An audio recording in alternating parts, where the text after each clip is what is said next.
Ito mga kahilot, katulad ni ma'am, hindi niya alam na may sakit pala siya sa lower back is lumbar compression. So umangat po yung mga buto niya dito sa lumbar part niya. So ang sabi is may sakit daw sa bato nung pina-check niya.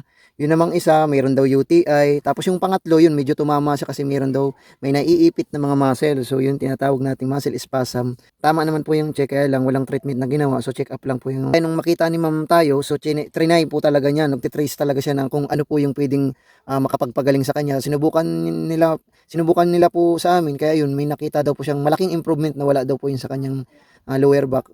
So yun mga kahilot, yun lang, mag-trace po kayo, wag po kayong umasa sa mga alam nyong hindi naman gumagaling, nagagamot kayo.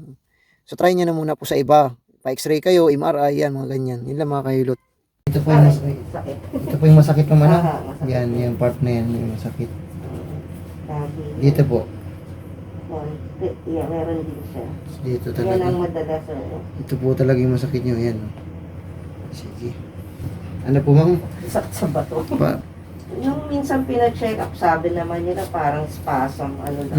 Muscle spasm. Oo. Tama po yun ma'am. Tama naman. Nakaangat na yung mga buto. Nakukuha po yan sa mga madalas na nakaupo. Oo. Yung hindi tamang pag-upo. Upo yung posture ng likod mo. Oo. Pag madalas na naka-curve, yan, lalabas talaga yung spinal disc natin. Tapos susunod niya masakit ng maigan likod. Eto, tinerapi ako dyan, 7 sessions siguro. Kaya pati itong ano. Dito may masakit Ano na nga po yun ma'am? Kapag umangat na yung lumbar natin, yung karoon tayo ng lumbar spondylosis, kasama na yun dito. Lahat na. Opo, nahihila po yan pataas. Kaya ididiretso din yung cervical mo. Kanina po kayo nagpa-therapy? Sa PT?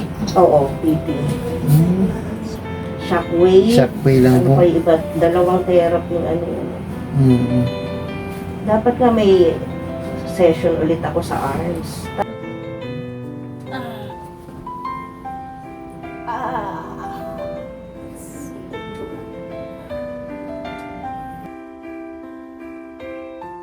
Pakiramdaman niyo ma'am, kamusta yung ganito niya? Nawala na po? Oo. Sige na po, ilakad doon yung kung tagilid nila para makita natin. Sige na po, ilakad. Ayun, ayos na ang ano. Ayos Dapat yun. Opo, medyo maganda yung bagsak ng ano niyo, ilakad. Medyo Kanina pa, hirap na. Oo, kasi masakit talaga siya. Sige po, Tsaka natagis. yung yung pagtatayo ako. Ano po, ayos. Oo.